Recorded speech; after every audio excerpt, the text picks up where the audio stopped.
Kyle Martinez. I own a consulting business, CAM Consulting, and was sort of thrown into the consulting world a little less than a year ago and have been blessed ever since to be able to be a part of the consulting families out there.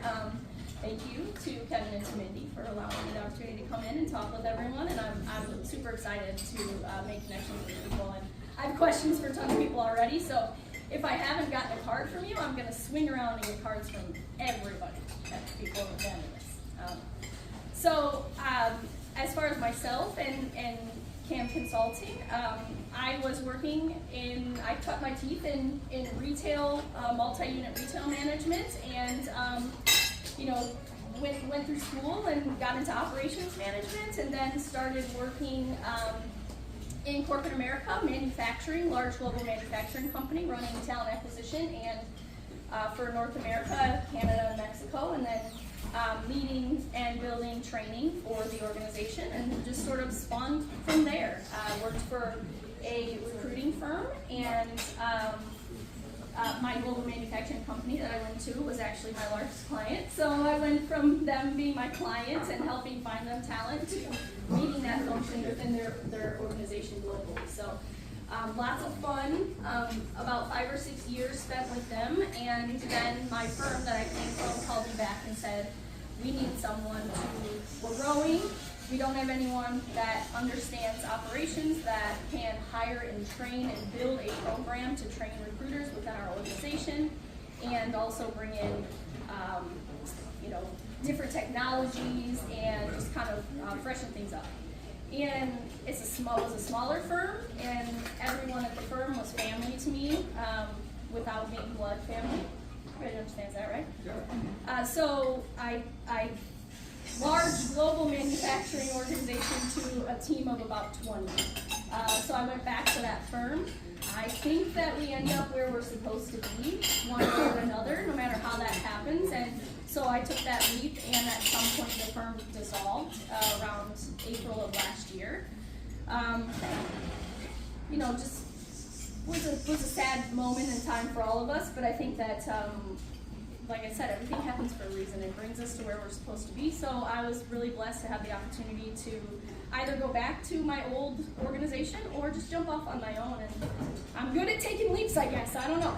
So for the last year, I've been working with organizations to build corporate training, everything end-to-end talent process, really. So everything from building corporate training, performance management, development, lots of soft skill training, communication, emotional intelligence, lots of leadership development workshops and trainings all over, and talent acquisition.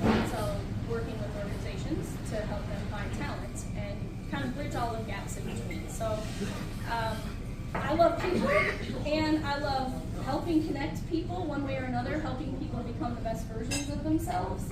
So anything to help you grow and develop, and I love working with teams and just kind of seeing that process come to fruition. So most recently, I've worked with teams to kind of, that I've seen that develop really well, is working with teams on the communication spectrum. So I went through my Certified Professional Training Management certification, and through that learned a lot about needs assessments and working with companies to understand what are the needs of the organization and how can we tie this development into those needs. Because it's hard to get people to buy into spending money on things and building programs if it's not going to benefit the organization and move them forward in some way, right? So communication is one of those things where it's like, it's really good to have it, but how does it show me the money, right? So yeah, so I worked with organizations recently to help people understand their communication styles. So how do I receive information and how do you receive information? How do I give it and how do you give it?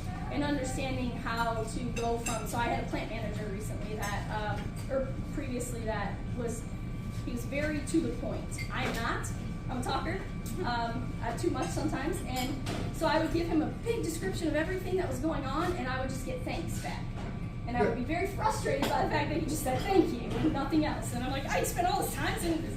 So helping people understand that you have to give information in a way that people receive it, And you have to understand how people give information so that when you're receiving it, you're not taken aback by that. So work with organizations on that.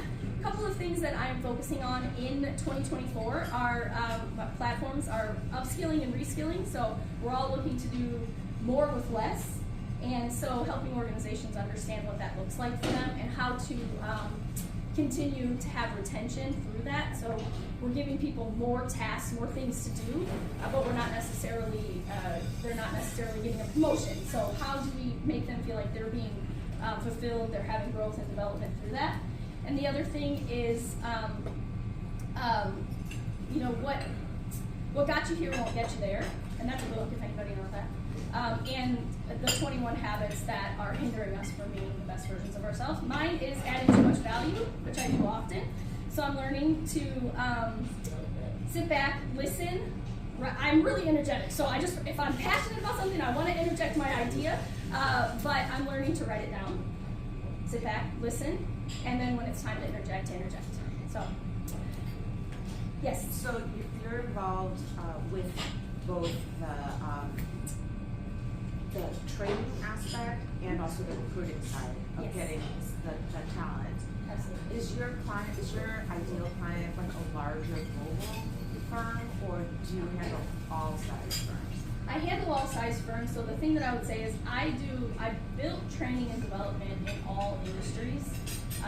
I just recently did training for the city of Durham down in the Carolinas, so with regard to recruiting and talent acquisition, I try to stay in the manufacturing space. That's what I know. I stay in the manufacturing space for recruiting, because that's what I know. Engineering, operations, supply chain, quality, those are the things that I know very, very well. But from a training perspective, everything. I've done just about everything. And small to medium-sized businesses that don't necessarily have a lot of HR support are very, very good. I can help a lot in those instances. And then training larger companies that are breaking in that don't have solid training programs. It sounds, a lot of what you discussed here reminded me of my days at HR. And, Yes. like HR generalists and things that they are prescribing to the corporation. Would somebody in that department be a good reach out for you? Who do you usually solicit to on the corporate level? Yeah, I do work a lot with HR leadership teams, operations leadership teams. HR contacts are probably the most common with regard to, and I've worked on the HR leadership teams for Colson Group. I did. I just have a question. Yeah. So do you actually do the recruiting right now? Are you I actually do. doing it? I am. You are. I have clients that I work with that. Typically, they're not the same clients, actually. My training clients are often much different. So I've trained clients in all industries. I won't recruit nurses or, I just So stay right in that space. The manufacturing space that's like a really good area for you to recruit. That's the only arena I play in, except for sometimes I'll do a little construction, civil engineer, land surveyor, but that's it. Do you do staffing model or more of a direct recruiting model? I build staffing models for staffing firms. I've done that several times, but I do not. And when I was working with Colson Group, I worked with staffing and temporary firms for our organization, but I do not typically work with on the staffing side. Direct hire. Direct hire. Any other questions? All right, let's say thank you to Kyla. Thank you.